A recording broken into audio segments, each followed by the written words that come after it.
There are moments in life that don't just change your path, but rather change how you see life. And it does seem like that there's some people, some of us, who don't just experience one of these moments in our lives, but rather seem like they just keep coming again and again and again. I'm talking about loss, heartbreak, unexpected tragedy, and the kind of decisions that most people hope they never have to make.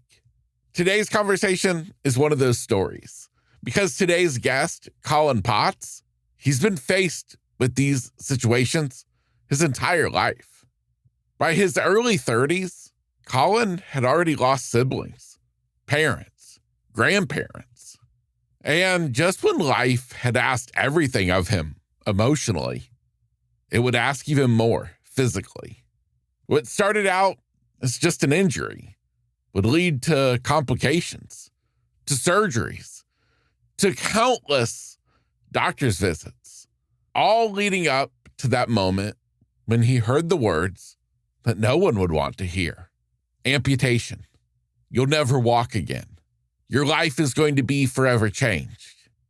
Now, that may sound like words that would mean a story was going to end. But in fact, it was just words that a new chapter was about to begin. My friend, this conversation, it's not just about loss. Instead, it's about what loss can reveal within us all. It's a reminder that we're capable of more than we realize. It's a reminder that even though you may think everything is falling apart in your life, even though it may feel like nothing is working out, my friend, sometimes all you have to do is just take one more step. Today's conversation is one of the most incredible interviews I've ever recorded on this podcast. It's going to pull at your heartstrings. It's going to have you tearing up. It's going to leave you in disbelief. It's going to leave you empowered, inspired, motivated. My friend, this interview, I guarantee you, is going to change you. This is episode 440 of Grit, Grace, and Inspiration. I'm your host, Kevin Lowe. My friend, it is an absolute honor to have you here, and I can't wait for you to get to hear this interview, my conversation with our guest today, Colin Potts. Welcome to the podcast. What if it all works out? I'm gonna live like I believe it. Even when the world gets loud, I got a fire and I'll feed it. I can't see the whole road, but I know I won't be defeated. What if it all works out? I'm gonna live like What I is up, my believe friend, and welcome back to Grit, Grace, and Inspiration. Today, I have the honor of being in the studio with a guy named Colin Potts. Colin, welcome to the podcast. Oh, thank you so much, Kevin. It's a real honor to be with you this morning. Yeah, well, I'm excited to have you here. I'm excited to dive into your story. What I would love to do is ask you, kind of in perspective of the listener, for the person who's listening today, who listens to your full story, who really kind of just really takes to heart everything you're sharing today, what do you hope that they walk away with? That's a great question. My goal every day, the very first thing I say to myself is when I wake up is I want to give one person hope today. So I hope whoever's listening, they're inspired, and through this podcast and listening and hearing my story, that they're filled with hope. And that's how I want to live my life. And it's really important to me. And just to help people realize that you can overcome any adversity in your life, faith in yourself, faith in God, and a positive mindset. And that's certainly what's gotten me through all the ups and downs of my journey, and lots of loss, but lots of blessings as well. Yeah, I love it so much. Well, we will aim to deliver on that. And so, Colin, where I guess I would love to start is basically just going back to the beginning, because one thing that I'm kind of interested to learn a little bit more about was you come from a really big family. I believe you were one of 8. And so I would love to hear a little bit about growing up in such a big family. Yeah, I was the youngest of eight. So we were always in a group setting everywhere we went, every dinner. And it was a lot of fun. And, I saw so much being the youngest because, we're kind of straddling the 60s and the 70s, time frame. So you saw a lot in people and kind of what they were going through. And all of a sudden the pushback on religion and all of a sudden the pushback on family and those values that my parents had grown up with in that generation. But it was always fun. The holidays were always fun.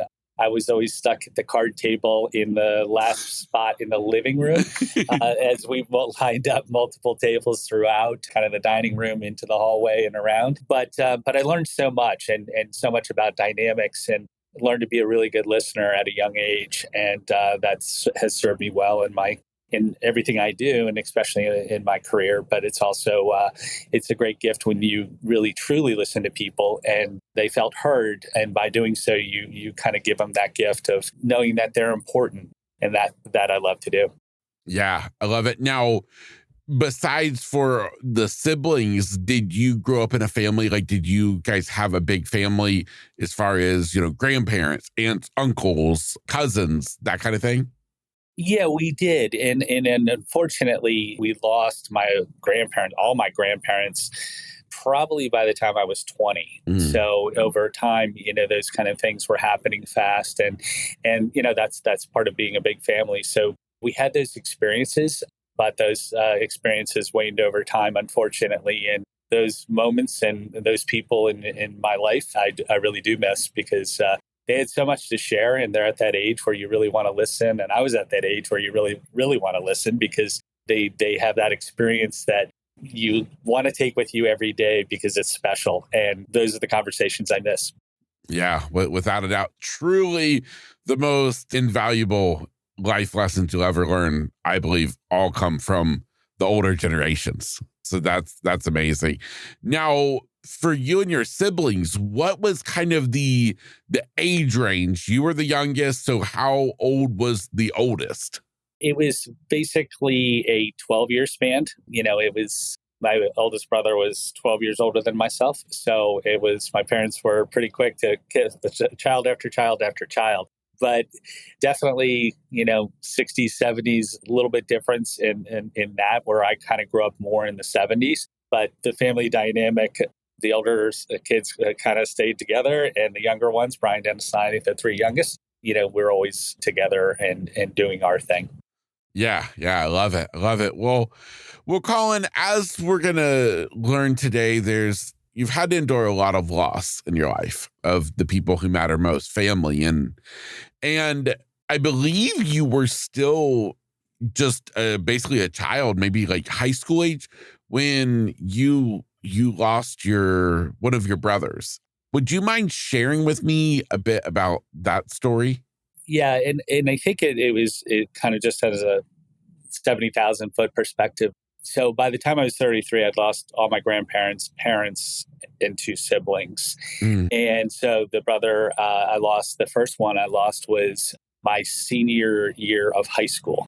And he had issues, kind of in and out of halfway houses, had done a lot of the drugs and a lot of those things, just that time frame of pushing back on family and values. He was kind of the leader of that in many ways. And he took his life. I got a phone call from him the night before, and he said, "I'll never talk to you again." And he always played and always had the gift of the golden tongue, as my mother would say. So you really never knew when he was serious or not. And I just was like, "Oh, yeah, I'll talk to you tomorrow," type thing. And he had been struggling a lot. And then the next morning at 3 o'clock in the morning, my bedroom was on the front of the house. And all of a sudden there's lights outside and there's a knock at the door, and it was the police. And they told me, my brother Kevin had died and he had taken his life. He had jumped off a bridge in Washington, D.C. And it was stunning, just because that's not what you expect. And it hit hard. And then my parents came around the hallway, and the sadness that came out of their the cries and everything of losing a child was something I just will never forget. That's not supposed to happen like that. And, children are supposed to outlive, parents. And, it was just that whole sense of what happened. And you kind of, I think they always lived in fear of it, but when something like that happens and you feel it, it's something I'll never forget. And I remember my father, I started crying. He's like, "You're not allowed to cry, and you're just not allowed to cry right now." I remember going to school that morning, and I didn't realize that all of this was on the local radio station. They announce all that kind of stuff. And then you go into school and everyone's looking at you like, "Oh my God, it's suicide and your family." And that was a very taboo topic, and in many ways still is, but there's more discussion today about it. And it's a serious issue, that people try to sweep under the rug, but that doesn't make sense. And, mental health is just so important. But it was really a tough time and in getting through that, and then the funeral and really kind of, I'd never been knocked like that before, and sitting in a cemetery and doing that, my first go at that, and going to a morgue and, doing all those things. It was life altering in many ways, but certainly a lot of sadness. And it was in February, and it was, never forget sitting at the cemetery. It was cold and it was hard. And there was a lot to deal with at that point. My father was giving up smoking cold turkey at the same time, and life at home was rough. And then many of the friends and people I had at school, just walked away and stayed away. So it was really a time of isolation in my life. And it was tough, and it was supposed to be a celebratory year, and you're leaving high school and going to college, and I ended up going away to school because I needed to go away at that point. So, but it taught me a really good lesson. It's okay to start over, and it's good to start over, and you should start over, and kind of empowered me to kind of turn my life and move in a more positive direction. Yeah. Wow. You said something that I would love to ask you if you wouldn't mind to expand a little upon. You said that your dad had said something to the effect of you're not allowed to cry right now. What did that mean? I think my dad was like a very emotional guy, and I think for him, it was seeing me emote on that level that made him extremely sad and made him hurt more in a situation where he was really hurting, obviously. And I think it was just trying to control his emotion. But it was something that I'll never forget that I wish he kind of hadn't said, because, you should emote those things, and you should, express those feelings and have that, because it was very, very stoic to get through it all. And I understood that in a sense, but at the same time, I don't know, I was full of emotion, and it's hard when someone tells you not to be emotional, especially in a situation like that. Yeah. Yeah. 100%. Did you have any of your siblings who maybe you were the closest to who really kind of leaned on each other after the loss of your brother?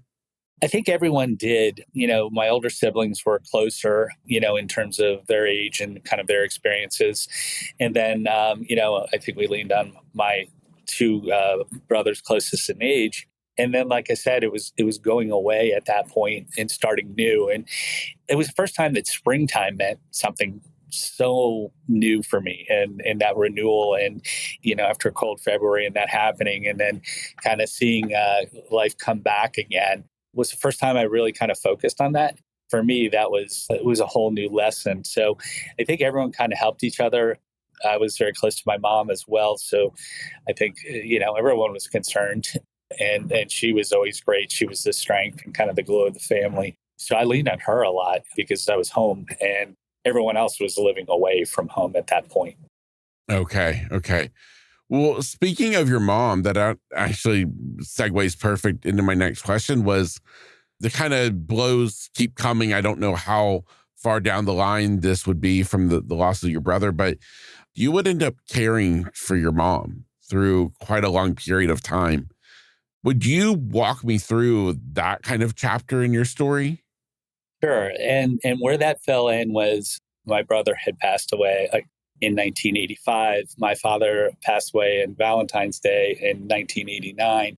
My sister had passed away in 1991, grandparents all the way around and through that period. And then, my mom was amazing because she kept moving forward in her life after all that loss. And, that was three children she lost and her husband, and just had an incredible outlook on life and positive outlook, which I learned so much from. So, and she was good. She was moving her life forward. And then she wasn't feeling well, and she went down to Georgetown Hospital, and pretty quickly they diagnosed her with leukemia. And even with that, she had grown up with polio and scarlet fever and all of those things. So she was a real trooper in the sense of just she had battled through a lot in her whole life. And so I ended up taking care of her for 6 years. It was an amazing experience because she taught me so much about faith and, two types of faith. And 3 days before she passed, she asked me the question, how are you going to move forward in your life? And I've been your cause for 6 years, and all of a sudden you're going to have a void. How are you going to fill that void? How are you going to build your life back? How are you going to be a happy person again?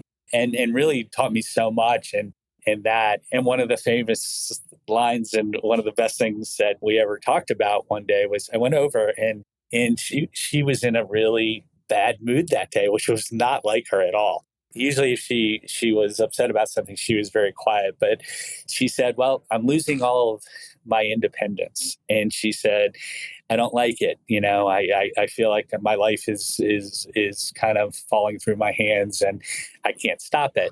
And she said, so how are you going to fix this, Mr. Positivity? So I laughed and I said, well, I want to go back home and think about this. And I needed some time to kind of digest that. So I go back the next day and she's like, do you have an answer, Mr. Positivity? And I said, wait a minute. I said, all right, so we're still in the same bad mood. And I had and she said, well, Colin, I can't be Sister Mary's sunshine every damn day. And so I had to laugh because we grew up Catholic and Sister Mary's sunshine was one of the funniest things she ever said. So I really enjoyed that part. But I said, I have a really good idea, but I need you to dive into it with me 120%. And you need to say yes now. And she looked at me like, okay, this is crazy. Why am I saying yes to something that I haven't even heard? And I said, you have to trust me. And so she said, all right, I'm in. So I said, just because things are different doesn't mean they can't be good. I said, we're going to focus on what you have. We're going to focus and not worry about what you don't have. We're going to focus on what you can do and not worry about what you can't do. And so she was kind of amazed by that. And she said, well, how does it apply to me? And I said, we're going to make sure that what's the best time of the day for you? She said, mornings. I said, all appointments in the morning. I said, what time do you want to be in bed? Because she was going through chemo and she was exhausted and that. And she's like 5:30. And I said, okay. And I said, what are the other things that are stressing you out right now? And she's like, well, when people come and stay and bring their kids, I got to do 3 meals and just people are up late and the noise. And so I said, okay, well, we'll just tell people they can stay at a hotel and you can't do those things anymore. So it was really a fascinating deal because she really bought into this. And so as we changed her schedule, she started to pick up energy again and a different outlook. And it was great because things were being taken away in her mind, but she still had a lot of life to live, I felt. And so by doing this, we extended her runway in terms of what she could do. And if instead of doing dinners, we would go to lunches and brunches and things like that where she could shine. And so by allowing her to shine again and let her be at her best, it reinstilled her confidence. And so for me, it was fascinating and that whole thing. And she went back to the doctor like 5-6 weeks later. And she's like, are you on some kind of medication or something? She said, no, we reorganized my life. And she said, go hang out with this guy for a little while because he's got a lot of really good ideas. So that was just a really powerful thing. And I think about that. I've carried that forward in my life. And if you think about that lesson, just because things are different doesn't mean they can't be good. And because we as human beings most of us don't like change. The only constant in life really is change. So embracing things and, working with things that are thrown your way, you still can do a lot of great things in your life and you can get knocked down, but you can still pivot and have joy and happiness in your life. Wow.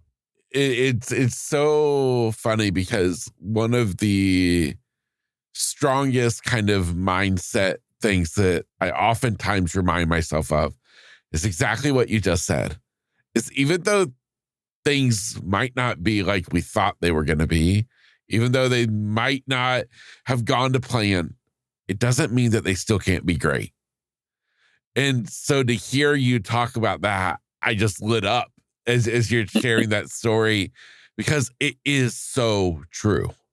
Yeah, it really is. And like I said, I've carried it forward, in my life. And that was the second to last thing she said to me right before she passed, and barely could talk. And the smile this when she said it, because it really had been a huge like bonding moment for us, and really having her trust me with all of that and basically kind of changing everything. I don't know. It's an experience that I cherish in my soul, because that's how close we became. When someone, they know you're in it for the right reason, and everyone's vulnerable, right? But that's where love goes to a whole nother level in relationships. And it's not woe is me. It's what are we going to do to make this better, and give her a quality of life when things were changing rapidly, and bringing that smile back and bringing that joy back. And she had just the warmest smile, and seeing that come back to me it was one of the most wonderful experiences, because she was one of those lights in life that she needed to smile. She made this world a better place when she smiled. And so having seen that come back was so meaningful. Yeah, yeah, wow. Now, during that 6-year period, how old were you? I was started in my late 20s and into my early 30s. Wow. You know, that's such, I mean, a 6-year time span. I mean, in perspective of life, it's short, but it's a big span of time, especially in that age that you were. How do you feel like that impacted your life moving forward? Getting to have that opportunity for those 6 years.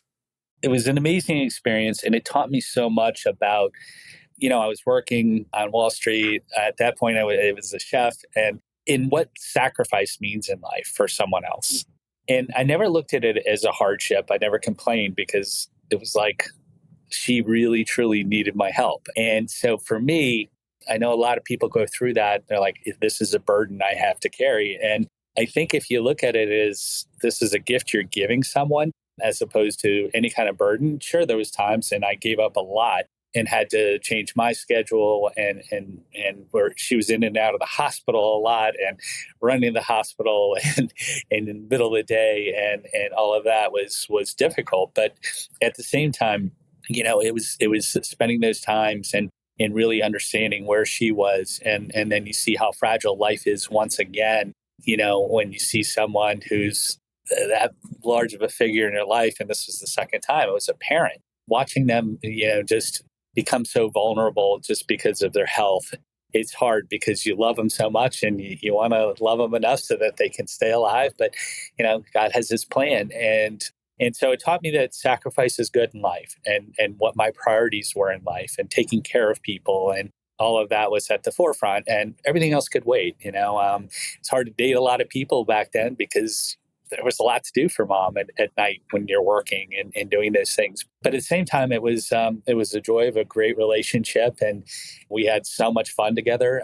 We always did, and so the lessons she taught me, and just the respect for life, all the things. I just feel like it shaped my whole thought process moving forward in my life. And when she had that question for me about, how was I going to fill the void? There really is a void. So when you're a caretaker and you're out there, it's 24 hours a day you're worrying about someone. And mom fell, or this happened, or she's back in the hospital, have to go in an ambulance, all these things. And, you look at those instances, it taught me what my priorities were. And that I'm very proud of. And it's never a burden for me to stop and help anyone. And I'll always make that time, because that's a great thing in life, because we get so busy. And, when you think about when she asked me about the void, I've helped so many people when they lose parents and grandparents and friends, and really what is that void, and having that discussion, and how do you overcome and rebuild your life, because it is hard, because all of a sudden the kind of like the music stops and you're like, wait, what do I do, and how do I reassimilate? You don't realize how invested and how much of your time it takes. And then you have to kind of go through the emotional aspects of grieving, and how important that is. But that conversation with her in that situation, I don't know how many people I've been able to talk to and warn people like, hey, just this is coming and this is going to hit you like a 2x4. But it's okay to go back to your life. It's okay to be joyful again. It's okay to rebuild yourself and take those steps every day. So that's, yeah, those experiences, they're ingrained in me forever. Yeah, without a doubt. Wow. Wow. Wow. Wow. Well, kind of switching gears from emotional loss to talking about physical, you ended up having something happen. I'm going to be anxious to hear the details of, but some type of accident, incident, injury, I think around like 2000, that would really kind of embark you on a whole nother type of journey and challenges in life. Walk me through what happened that would then kind of lead into the next, I think, almost 2 decades of surgeries and medical issues. Yeah, it was a crazy moment in my life and started a whole new journey. And I was a chef, and I had done 2 weddings on a Saturday, and I never got a Saturday night off, and no one ever does in culinary. And so I was like, go home and throw a steak on the grill, shorts, t-shirt, just sit and relax, because I just never got to do that. And so my brother and I lived in a very old house built in the 40s, and a very kind of would be very non-compliant staircase in today's world. We'll leave it like that. Very steep, very sharp, the rises on the step were, just weren't normal. So back in the day, I used to wear topsiders all the time. It was kind of the thing to wear and to do that. But I grew up with abnormally high arches, like freaky high arches. So it was easy for me to turn my ankle. And I always when I played sports, had to tape and do those things. So I was coming down the stairs, and topsiders don't have any real structure to them, in that. I took a step down and was coming around the corner to go to the bottom of the staircase, and my ankle gave out. So, and then I went kind of flying down the rest of the stairs and landed on my left ankle and turned and rolled. And all you could hear is everything pop. And I was like, all right, well, this isn't good. But I was of the generation where it's like, rub a little dirt on it and you'll be fine. And here's the straw, kind of suck it up. I mean, that was what we were taught back in the day, I knew something was wrong, but I had 2 weddings to do the next day and the next morning. And I was like, I'll deal with this tomorrow. And so I went to bed, but then I got up in the middle of the night. And as soon as I put my foot on the floor, I hit the floor because I was in such pain in doing that. Got up and, couldn't call out of work with 2 weddings. And, sorry, it's this has happened when people are really depending on you. So I went into work and barely get a shoe on my foot that I normally wore. And then as the day went, it got worse and worse, where I couldn't walk and, type thing. So we got through the weddings, and, everyone was happy. And I was like, I need to go to the emergency room badly. So I went, and then I got berated by every medical person in there. Like, why did you wait, a full day to come in and get this treated? So the long and short is I had torn tendons, ligaments, and broke at least 2 bones at that point in that fall. So the first thing was surgery, and they had to fix the tendons and do all that kind of stuff. So we started this whole thing, and I kept tearing the tendons. And so just by the natural movement of my foot. And then we started stacking up surgeries and the calcaneus osteotomy, where they cut the heel and rotate the foot. That threw off a whole bunch of things. And over time, they just kept opening up my whole leg, and it looked like a zipper on it. And you had scar tissue and nerve issues, and everything started to become more complex. And so I started going to different physicians, different foot and ankle specialists up and down the East Coast to try to get the best, long-term care so that I could put this to bed. But with every surgery, became more issues. Fast forward, all of a sudden it's like ankle's giving out again. And they're like, well, we want to send you up to HSS Hospital for special surgery in New York. They ended up doing fusions and more plates and more screws and everything else. And so all of a sudden we're at like surgery number 16 and I'm still in pain and I still can't function. And people are like, well, why did you continue to have surgeries? Because it's like I was young, I was active, and I wanted to be pain free. I wanted my life. I love life and I'm outside and sports and running and all of those things. And so, you try to go to the best of the best. But, no one was really kind of looking at the 60,000 foot level view of kind of my whole case because they were fixing things. But by fixing certain things, there was that wave of, creating more and more problems. So I ended up at the hospital for special surgery after surgery, fusions, second fusion. And then, I had a little bit of success, but was on the subway with my brother in DC. And anyone who's been on the subway knows, at least in DC, that the driver sometimes will hit the accelerator and then hit the brakes. And like the whole car, everyone goes flying. Well, I kind of did that and landed on my foot that had just been operated on. And everyone in the train car could hear my leg pop. And it was a bad thing. I knew right away I was in trouble. And my brother had tried to grab the lapels of my jacket when he saw me falling backwards.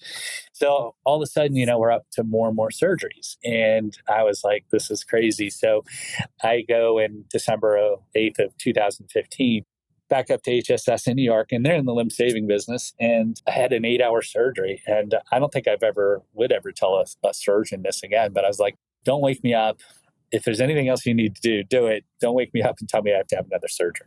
And so I remember him waking me up and he's like, well, I'm not quite sure if this is going to work. And that's never a good thing to hear out of a surgeon at that point.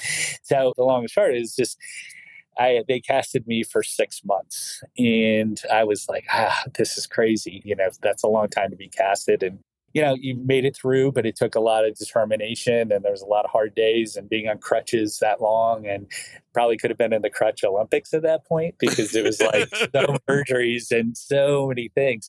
And so I go back up and finally they're like, oh, we're going to take this off. And I was like, it's incredible. And I was shocked how atrophied it was and everything else because that's a long time to be casted. So I go and then they're like, see how you do. So I started walking on it and the pain level was 7, then 8. And then I was like, this is unbearable. And then the bad thing was my foot tripled in size and it just stayed that way.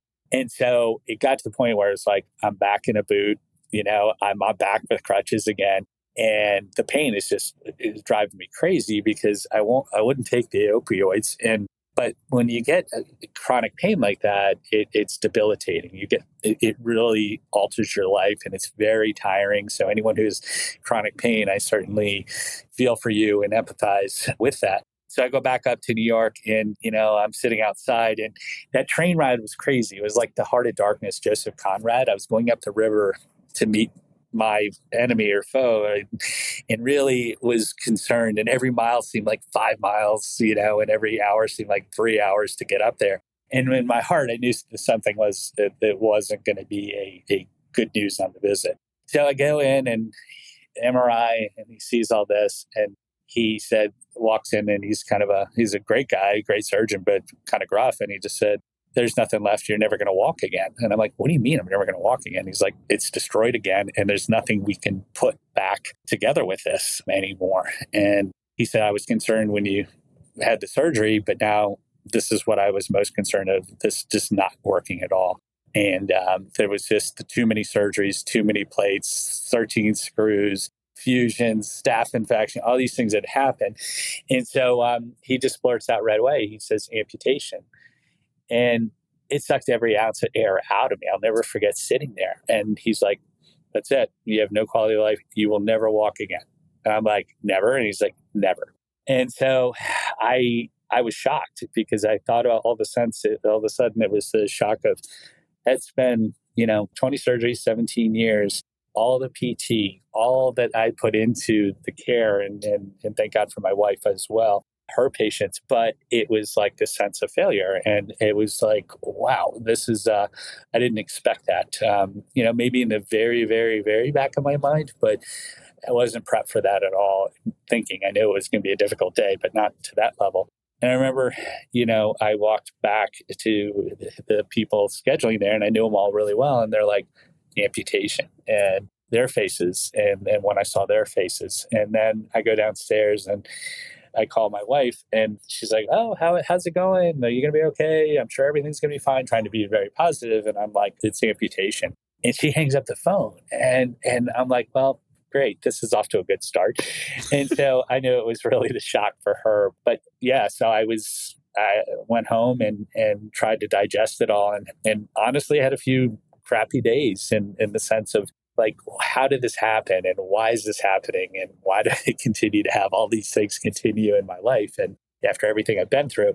But, finally I was like, the only way I feel like, and I think this is a good thought for everyone is, when you get in a situation like that, the best thing you can do is educate yourself. You can either wallow in the misery of it or educate yourself. And education in those situations is very powerful, because then all of a sudden you go from kind of the woe is me and start driving the process and being a best advocate for yourself. And that's certainly important in any healthcare, in any situation. So we got home and then we went back up to New York and met the surgeon, and then met, the prosthetic people. And that was really the elephant in the room, in the sense was all of a sudden I'm holding a plastic foot and with rubber around it and a titanium pipe. And I'm like, this is going to be my life. And so it was really shocking, because I was like, and they're like, you're going to have to do this and you're going to have to do this. And all of a sudden I'm sitting there getting extremely overwhelmed, because I'm like, it's not able to process that my life was going to change that much. So we go home and prep, and then I go back up for rounds with Cornell and HSS, and it was 30 physicians and probably a bunch of PAs and stuff there. And it's 6:30 in the morning. They did like 2 cases a quarter, and there's the special cases, and every one of them was like amputation. That's it, you're done. And went back for more testing and to nerve blocks to make sure the pain would go away and all these things. And that fell into place and had our answer there. And when they did the nerve block for the first time in 20 years, I had no pain. And like my brain didn't know how to kind of process that. So we went back home and prepped for the big day, which was December 1, 2016. And it's hard to believe it's just hit 9 years from the day, December 1. So that was kind of what led up to the whole process there, and really struggling, a lot of emotion, a lot of sense of failure, staying positive, but having those days where you're really doubting, kind of the whole situation. But then, I leaned back on, the faith and my faith, and, prayed a lot, and certainly, the things I told my mom, and, I kind of started just because it's different doesn't mean it can't be good, kind of started that thought process, and really kind of did the best I could to prep myself for surgery. Yeah. Wow. My goodness. So I don't know if it's at this point in the story. I think it was maybe before you had the amputation that you had a really powerful moment, though, happen when you and your wife had visited somewhere. Was it Washington Foley? Is that the name? It was the Monocacy Aqueduct. Exactly. And it was a special moment. If anyone's familiar with the Maryland, D.C., Virginia area, there's the C&O Canal that goes from Cumberland, Maryland, northern Maryland, all the way down to Georgetown. And it was built in the George Washington era, and it was used for trade. And it runs along the Potomac, and it's just a beautiful, beautiful spots. There's locks every so often as the topography changed and to move you down the canal. And so we love going there. We always went there, Sunday drives up to the farms, and would always stop there because it's just something about the aqueduct. And it's truly the one spot where the water would not naturally continue for the canal. So they built this large granite, aqueduct. And they tried to, story has it that they tried to blow it up in the Civil War multiple times. And I can promise you this will outlive me by probably 200 years because it's so well built. And, so people bike up there on the sides of the aqueduct. You can walk, and it's just beautiful, like bridges that you can just look out over the water. And it's a wonderful place. And what was interesting, we always took our dogs there, and every dog looks happy there. Every person looks happy there. There was something just very magical about the place. And we had two Cocker Spaniels, and we sprinkled their ashes up there after they passed. So 4 days before surgery, it was one of those things where I was like, I really need to go up there. It was such a soulful place, and it was something I just needed to go see and do, and just have that joy of just spending time there. So we went up there, and I was on crutches, and so it's about 90 yards out, probably 85, 90 yards out to the bridge where you kind of see all the water and everything. So we get out there, and then we're dog sitting this little dog named Pepper. He's this little fireball Cavalier King Charles Spaniel, and just a ball of energy and goodness. That's the only way I can describe it. I know we all are dogs, but this dog was just so much fun, and just, it's just so animated. So Anne said, well, I'm going to go walk with the dog, try to go down the canal. And I'm like, well, I need to get to the car, because there's no one going to be able to get me. So I need to, get back 85 yards or whatever it was, and do that. So I'm walking, and Pepper and Ann had taken off. And this gentleman rides by on his bike, and he says to me, "You're going to the parking lot, aren't you?" And I was like, "Yeah." And I didn't think much of it, type thing, but I thought it was kind of an odd question. So when you get to the fork where to the left was to the parking lot, to the right is going down the canal. And if you ever get to the DC area, go see the canal, because every eighth of a mile is different. It's just natural beauty, so it's just a special place. So I start, heading towards the parking lot at the fork, and all of a sudden, Pepper and Ann are right behind me, and Pepper's like glued to my leg. I said, "Is everything okay?" She said, "I don't know what happened. Something spooked him, and he just dug in and wouldn't move."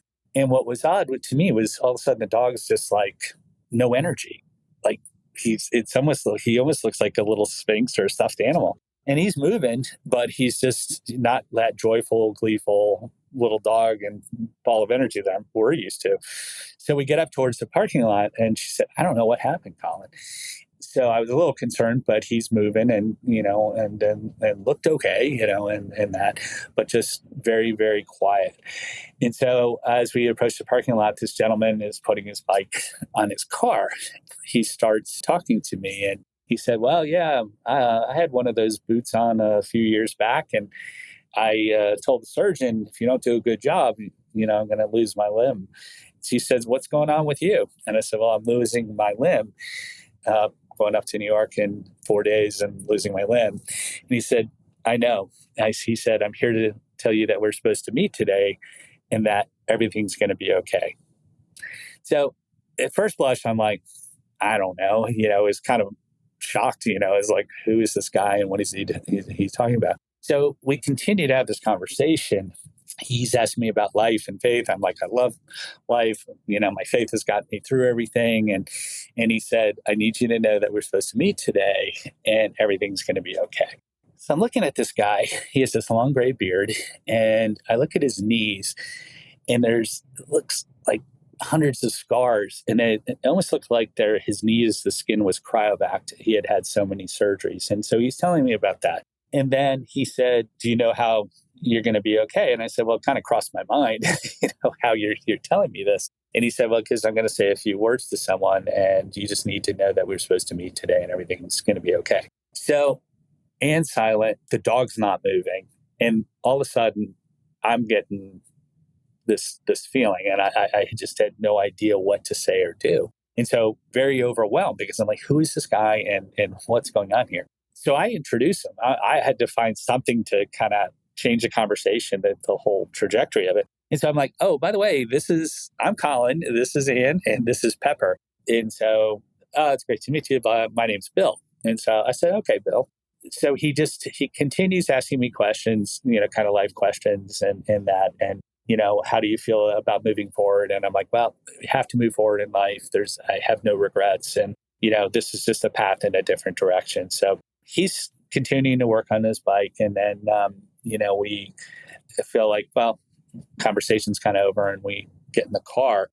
First, I had to lift Pepper up, and I'm like, Pepper is one of those little dogs that pops up into the car and it's like, I'm here, and all of a sudden I had to lift him up. And his eyes, he was moving, but he was like in this trance. So I get in the car and then Anne's next to me and she's just bawling. And she's like, Colin, God's trying to talk to you. Someone is telling you this. She said, you don't see it because he's staring straight into your soul. You can't see it. And she said, I don't know what's going on, but she said, God's trying to tell you something here. So I'm like, and I take a deep breath and I'm like, please check on Pepper. And so we back up and we go up to next to Bill's car. And I roll down the window and I said, well, thank you for taking the time to talk. And he said, do you understand that we were supposed to meet today? And I said, I actually do believe this. And he said, but everything's going to be okay. But there's one more thing I have to tell you. And I'm like, what's that? And he said, you're going to be challenged in a way that you've never been challenged before in your life. And it will be your ultimate test in your faith. And he said, I can't tell you what it's going to be, but it's going to be coming soon. I didn't quite know and understand what that would be. And I said, okay. And he said, but just, you have to remember, everything's going to be okay. So I'm sitting there and I'm getting kind of queasy at this whole conversation at this point. And then he says to me, I said, well, thank you. And he said, no. He said, I need to thank you because you're a believer. And there's very few people on this earth that truly believe anymore. And so we roll up the window, go 25 yards up the road. I pull over. I couldn't breathe. I could not breathe. And it was the most overwhelming experience in my life. And I'm saying, who is this guy and what does this mean? But I'm going to be okay. And this is 4 days before getting ready to lose my leg. And Pepper's still not moving and Anne's crying and I'm just like trying to breathe. And so finally I get us together after about 5 minutes and it's about 3/4 of a mile out to the main road. And as soon as we get out to the main road, Pepper does this giant shake. And all of a sudden he's back and he's back to his normal, perky, fun self and everything. And Anne's like, what just happened? I'm like, I have no idea. So that was an amazing day and an amazing experience. And then kind of where it led me, we can talk about that next if you'd like and what the face was. Wow. So do you believe that man was an angel? Yes. Yeah. Wow. Very much. I can't even do it justice. I always would love it for you to tape her version because it was that powerful. And in just the knowledge that he had, there's no way. I was not online. I was not on social media. There was no way he would have known any of this stuff. And there wasn't a chance. It wasn't like I was on Facebook leaving messages, and I didn't start social media until a couple of years after my amputation. So I really had to believe it in that sense, and it kind of scared me because I was like, "What's this test of faith thing he's talking about?" Because it was kind of ominous, but then it was like faith, and you just got to really believe. And I was like, "Oh my God, what's going to happen next? Is it just losing a limb?" In terms of that. So it was something. Wow. Oh my gosh. Such an incredible story. So I'm anxious to honestly hear how this story continues as far as that was just a few days before this big surgery. How did the actual surgery go? The surgery was fine. It was really hard. I remember they bumped me up on the schedule. Like, can you get here sooner? Someone just canceled. And we go in and, unfortunately, when you're a frequent flyer at the hospital surgery centers, a lot of those people work there always. And so I knew a lot of the nurses and staff and just really good people. I mean, I know them by name because I had 5. This would have been the 5th surgery there.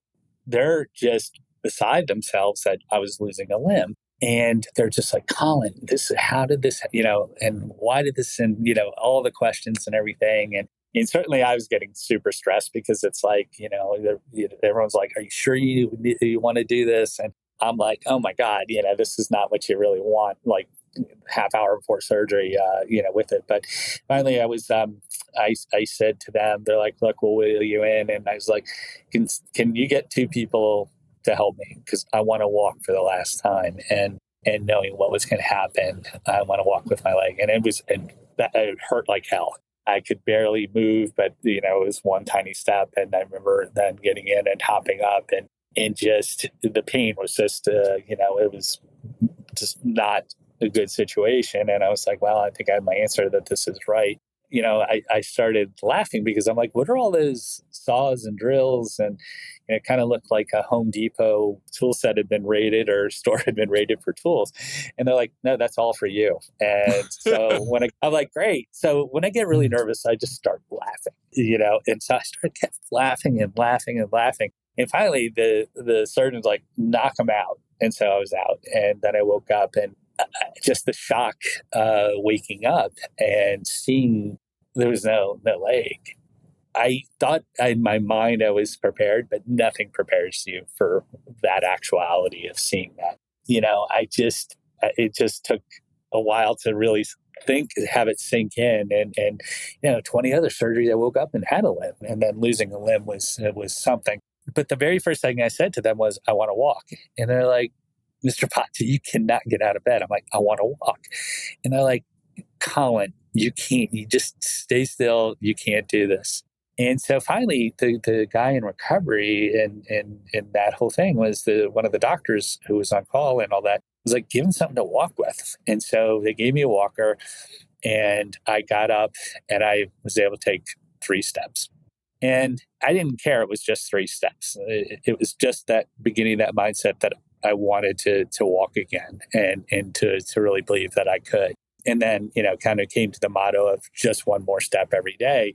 And I kept saying to myself, just one more step, no matter what, to get my life back, and really wanted to fight for that. And that was something that I'm so glad that I was able to have the mindset to start with that and that thought process. And so, every day it was just a little bit more and a little bit more. And so then we get to a point, they're like, you're really good on crutches. I'm like, yeah, well, crutch Olympics, maybe, because it was being able to function after all. They were like, this is amazing. Like, this is crazy. And so they're like, okay, well, we're going to take you now from, the drip meds down to oral meds, and it's part of the process of being discharged, obviously, and all that kind of stuff.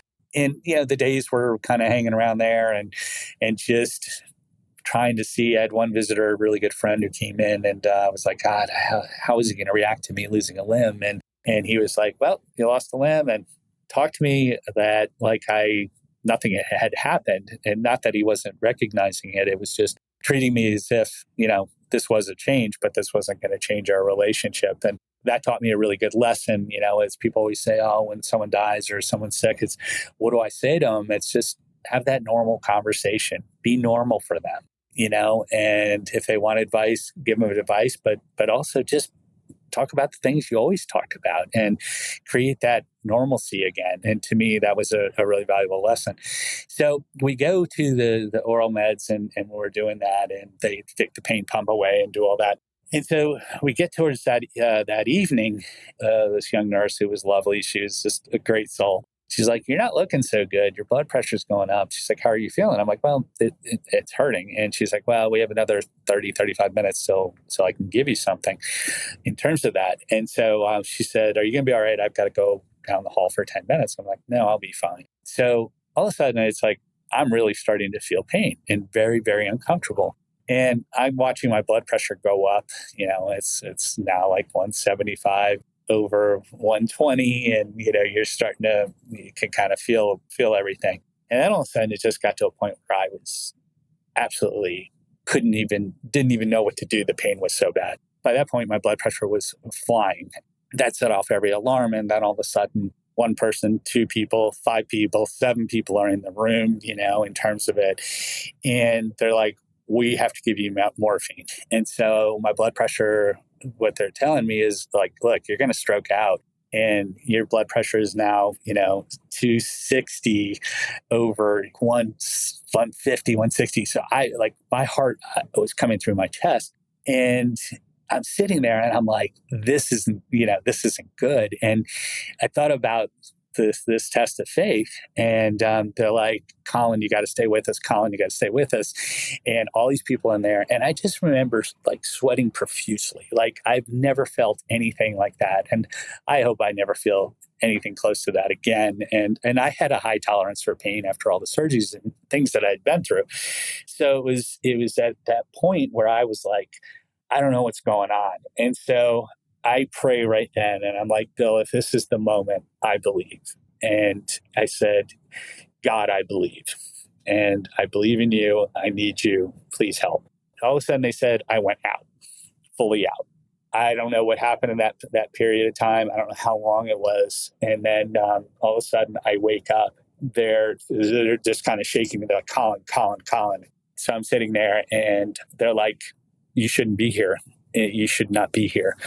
And I was, and, I was like, Bill, this has to be it, because I literally shouldn't be on this podcast talking to you right now. It was something. And the nurse who is so sweet and everything, she's pounding on my arm, and she's like, Colin, I go down the hall for 10 minutes and you try to die on me. What is going on? You told me you'd be okay. And she's crying, and and they tell me this. And the thing I realized, and it's like, what is all that water all over the floor? Like just puddles of water. And they're like, oh, that was you. That you were in so much pain that you sweated that much water out of your body.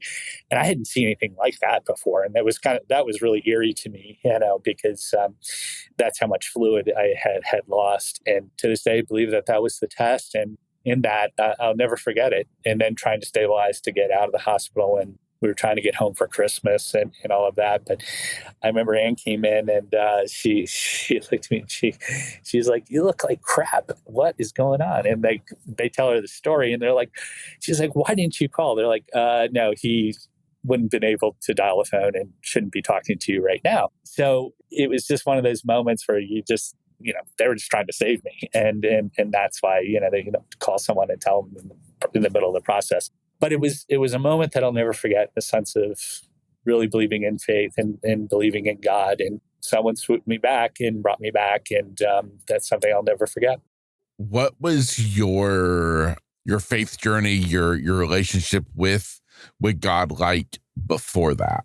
I think, I always had faith, because having been knocked down with so much loss, I always believed in kind of getting back up and doing that. And I spent a lot of time in church, and then there's moments where I didn't pray, because I was like, what are you doing to me? And why do these things keep happening? Like everyone, and you have those moments where you're just that doubt, because it's like, how can this continue to happen to me over and over?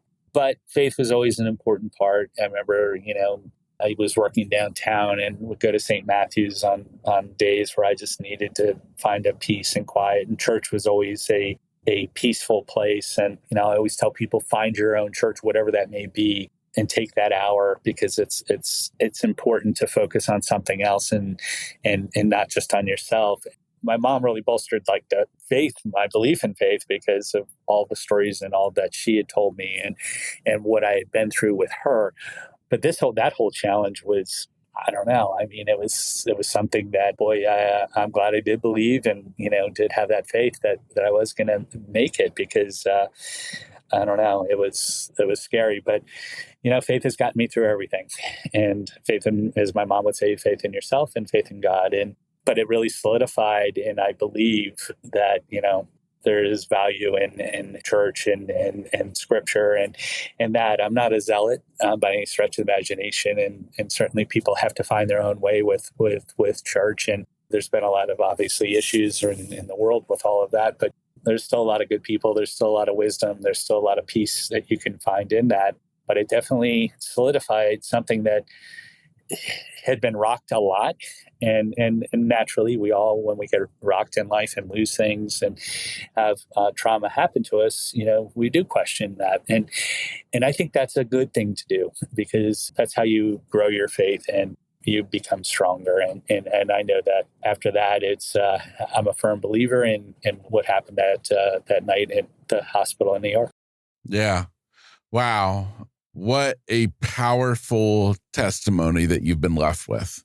Honestly, I mean, your life, just from the little bit that you shared today, all of the loss that you've endured, and then the story that you just shared with us, it's a true amazing testimony, and it's truly powerful. Wow. Now, I am kind of curious to know though, I mean, you have this surgery. Was it a success in terms of eliminating the pain and but now, I mean, you don't have part of your leg. So now you're in this whole new journey of trying to adapt. What was that like? That was tough. First was waiting to get a prosthesis because my limb was a little late to heal because of an infection. But all of a sudden you're walking with, like I said, a kind of a rubber foot and, a plastic socket and a pipe. And you're like, how am I going to do this and learn to walk again? And it took a lot because the first year of after an amputation is really difficult for anyone because your limb isn't circulating right, and you tend to gather a tremendous amount of water in your limb, and so over time your limb atrophies and changes. And so typically you have a socket, which they do by plaster cast, and then carbon fiber a socket, and that when your limb shrinks, it shrinks during the day, and as it progresses, you have to put socks on, like a 1, 3, or 5 ply sock, and so that you can balance in it. And then you get up to 10 ply, and your knee gets really wobbly because there's not a lot of holding on to it, and they have to recast and do the whole process and continue to do that. And so you're only as good as your fit. And I think any amputee will tell you that. And when it fits well, it's fine. But when it doesn't, can be excruciating. And that's the hard part. And it's easy for people to give up because your patients get ultimately tested. And I thought I was a patient guy, but this really had kind of stretched it. But, I kind of kept believing. And at that point, I had so many family members and friends walk away, and I was kind of low, and people were like, you're never going to walk again, and your life is over, and what's going to happen to Colin, and just this swirls of negativity, and I'm like, what the hell? And literally, I'm like, I didn't expect any of that, and that was the part of the journey that was the most difficult, and I'm like, okay, well, I got through all the other stuff, but now I got the world telling me that I'm going to fail. And so it really took a lot to stay positive at that point to do that. And so, I finally got really sick of it. And I just said to myself, it's going to be one more step every day. And I would never sleep on the sofa downstairs. I would always get up the stairs on crutches without a limb is a little more challenging. I can tell you that. And so, I was like, I'm not failing. And so I took the negative energy and I finally get to the point where I was like, just watch this. It was a powerful turn in my life because it was like, all right, I'm going to make this work, not just for me, but for Anne. And then part of me was like, I'm going to prove all of you wrong. And then with that. And so, there's those days in the fit, and, if it didn't fit right, you just grab your crutches and still go and go and live life. And I always tell amputees, don't stay home, go and live and do that. And so slowly I was making progress, and moving around more, and which was crazy because, usually you have like 2 sockets, maybe a year at the beginning. And I had 20 because I was being so active and my limb was shrinking so fast. And so all of a sudden, I was walking, went to this, but I was struggling with curbs and uneven surfaces. And then I went to this amputee walk at Advanced Health had every year. They're like, just see if you can make it a lap. And so a gentleman who a friend had put me in touch with, who's an amputee, and he was doing really well in his life, he came and walked. And it was crazy because as the kind of the walk went on, it unleashed rain-wise. It was pouring. And, you sit there and you're just like, oh God, this whole thing. And so I kept going, and I just kept going. I kept going. So I ended up walking 1.5 miles. And I remember I was sitting there and no one else is walking because it's pouring. I sat there and tears were coming down my face. And it was one of those moments of acceptance in your life. And I was like, I know I'm going to be okay. And I am going to be fine because I was able to do that. And everyone was like, why'd you walk that far? And I was like, well, no one told me to stop. And I think I had a little Forrest Gump moment where I was like, I'm going to walk and I'm going to run, and just no one told me to stop. So that day I really propelled me and I knew it was going to be okay. And then I started moving around quickly and jumping over things and landing on a prosthesis and got a new leg, and I could be more active with it. It was Oser Proflex and things like that. It began harnesses, swatting balls and jumping and landing. And I was like, you learn that you can actually land on it because you got to trust the prosthesis. And that was a big moment for me too, because each time you get a new prosthesis, it becomes a part of you at some point where it becomes so natural for you to put on and move and do. So those experiences were happening and then I was like, look, I'd love to run again. And so I was able to get a running blade and do that. And I was swimming and all of a sudden I was just picking up so much momentum and more sockets. But at the same time, I was just gathering strength and everyone was like, wow, this is pretty amazing, and watching this. And so then my big thing was they had that same 5K in the spring. And so I started training for that, and learning to use a running blade is very different. And you kind of see them in the Olympics, and because your hips and how you move. And we started off with 30 seconds and a minute, and then videotaping from the side to make sure I was landing and adjusting the prosthesis over and over and over so that I was landing properly. And as I developed more strength, that changed the whole movement. So those, being able to have that adjusted continuously was great. And then I'm outside, at 7:00 in the morning with like the PTA with this, rubber band around me, trying to hold me back and going up hills and doing this. And, it's 30 degrees out. And I loved it because I was like, oh, just, my goal was to finish that 5K. And so it just, there was times where things, issues with fit and all those things, but I didn't care. I was like, I want my life back and I am fighting for this. I was able to start and finish the 5K that April. And so I'd come full circle and I was like, so excited about where I was, but then I wasn't done and getting back to the gym. And, at that point, I got to leg press 600 pounds and squatting, to 325 and all the things I was deadlifting and all this at the gym. And all of a sudden ABC wanted to see it. And all these people really started to go. And I was at this gym and when I would work out, I'd probably have sometimes 7,500 people watch because I think they were just fascinated. They'd never seen any amputee before and that. So all of a sudden my life kind of took off in a different trajectory. I was excited. I was, the CEO of a company and I was building my life back. But it was just it was one more step every day. And then meeting people in PT and stroke patients and helping them walk again and getting them to believe in themselves. And all of a sudden this kind of calling is kind of birthed out of this whole process to help others and to give back and give people hope. And I was really excited because I was getting my life back and fighting for it. And there was a new norm and it was good. And things were just, as we said, just because things are different doesn't mean they can't be good. And it certainly was good. And I was certainly very proud of the progress, but I was like, I'm not done yet. I'm not done yet at all, and then it just continued and Amputee Coalition Peer Visitor and all these other things that kept coming from this and being able to be on a podcast like this. And it's just, it's really this whole calling now to help others. And as I said, when I wake up, the very first thing I say to myself in the morning is, I want to give one person hope today. So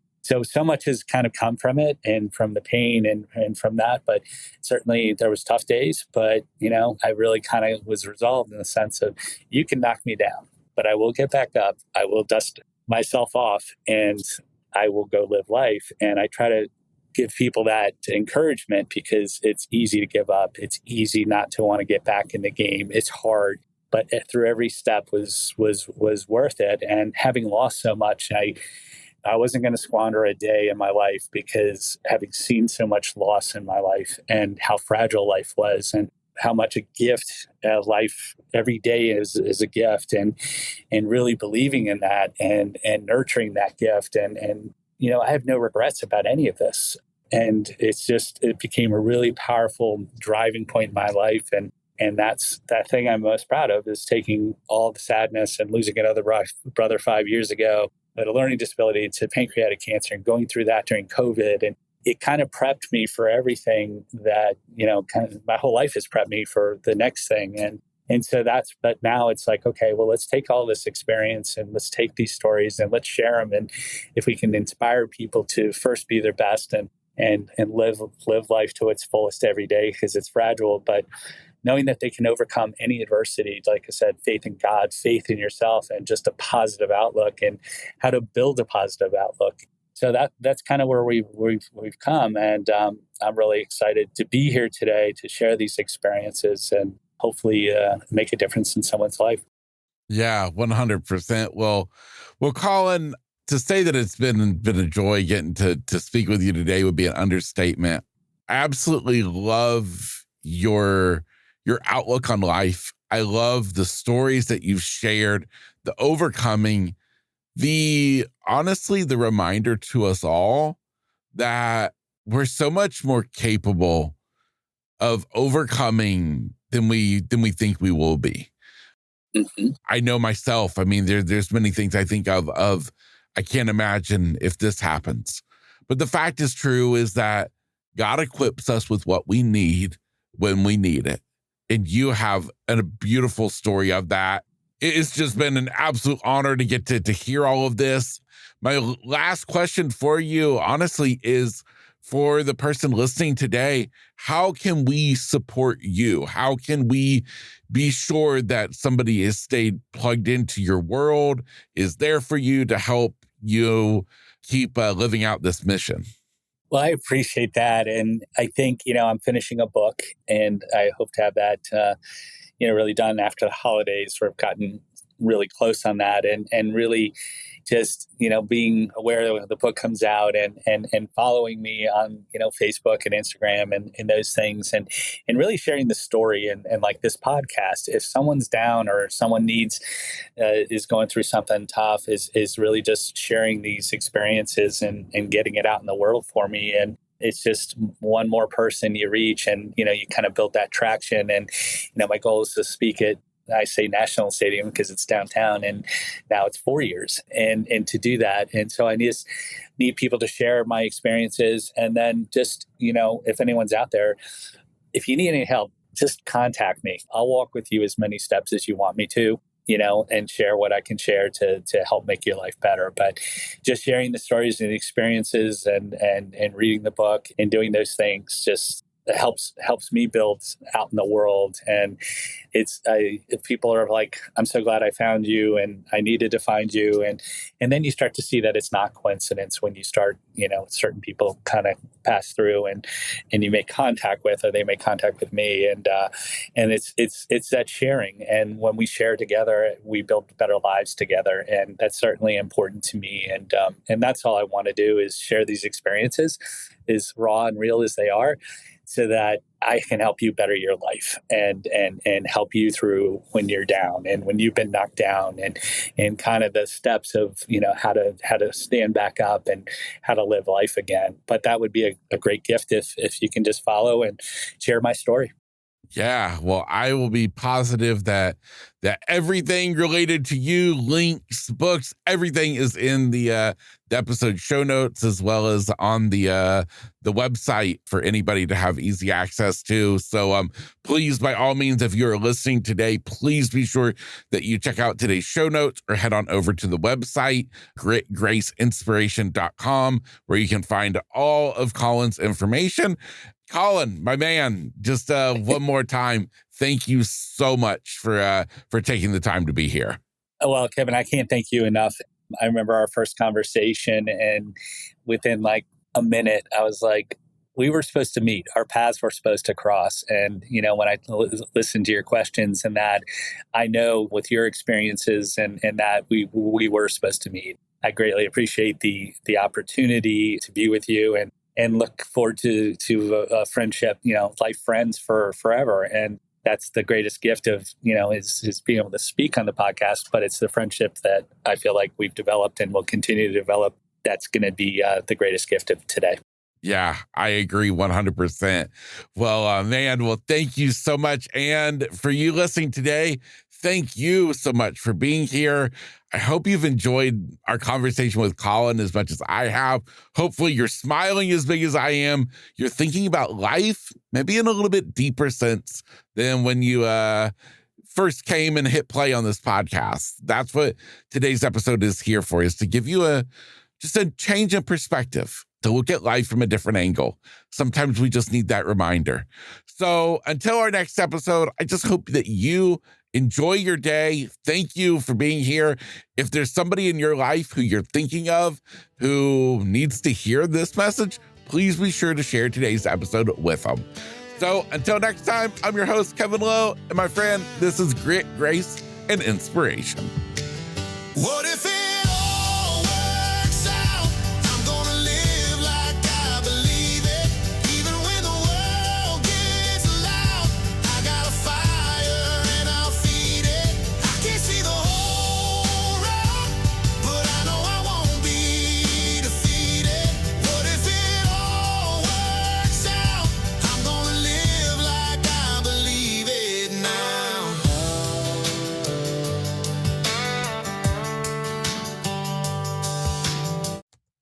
Hey, awesome, you're still here. And since you were cool enough to listen all the way to the very end of today's episode, I have a special surprise for you. The story you just heard, I turned it into a song. Now, how is this possible for a guy who can't sing nor play an instrument? Well, my friend, it's called Today's Modern Technology. It is amazing. And what I did was I took the essence of the story you just heard and turned it into a full song. And that's what you're just about to hear. Now, if you're curious to know how this works and if I can make a song for you, well, head on over to klowemusic.com. That is KLOWE music.com to have your own song created. But until then, I hope you enjoy this song.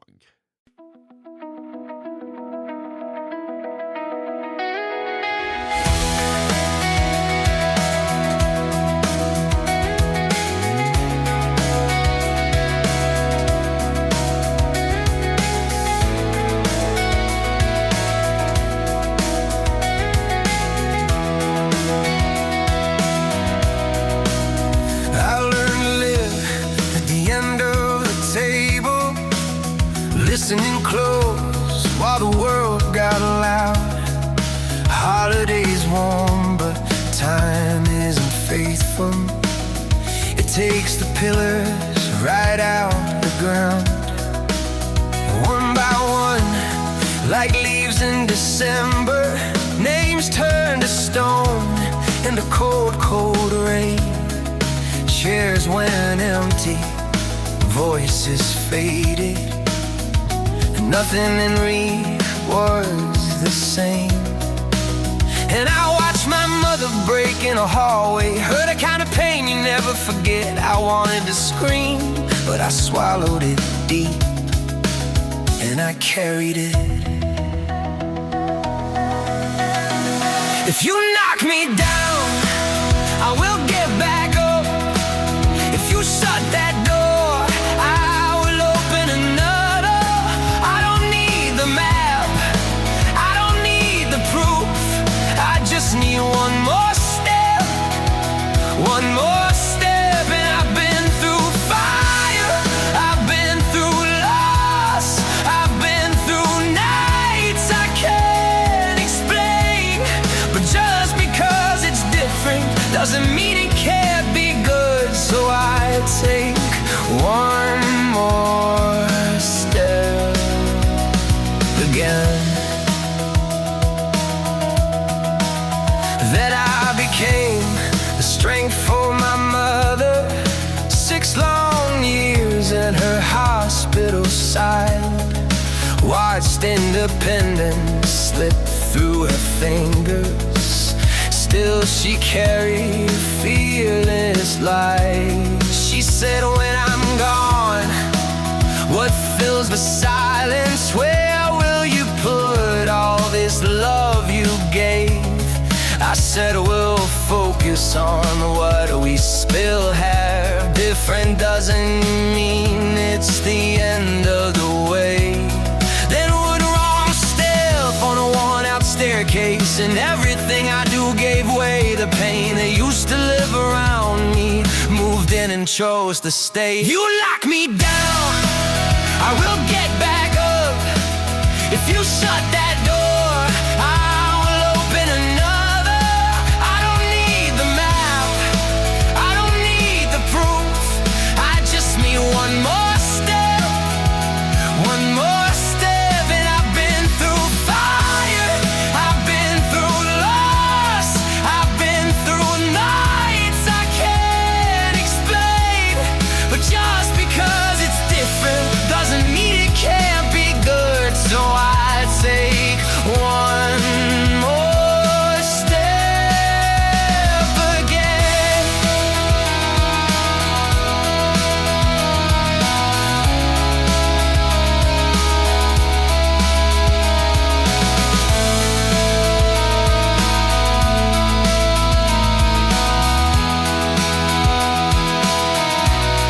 20 scars on and down my leg, 17 years chasing relief. Every fix just broke me further, till the only answer left was defeat. He said we were meant to meet here, brother, and everything's gonna be okay. But you'll be tested like never before. So hold to your faith when the sky turns gray. The room got still in the strangest way, like the air was holding its breath. I felt the edge of something final, and lean into what he said. If you knock me down, I will get back up. If you shut that door, I will open another. I don't need the map, I don't need the proof. I just need one more step, one more step. And I've lost the ones I love the most. I've buried dreams and buried pain. But just because it's different doesn't mean it can't be great. So I take one more step again. And if I can stand in the pouring rain and run where they said I'd never begin, then I'll give one soul some hope today, and take one more step again.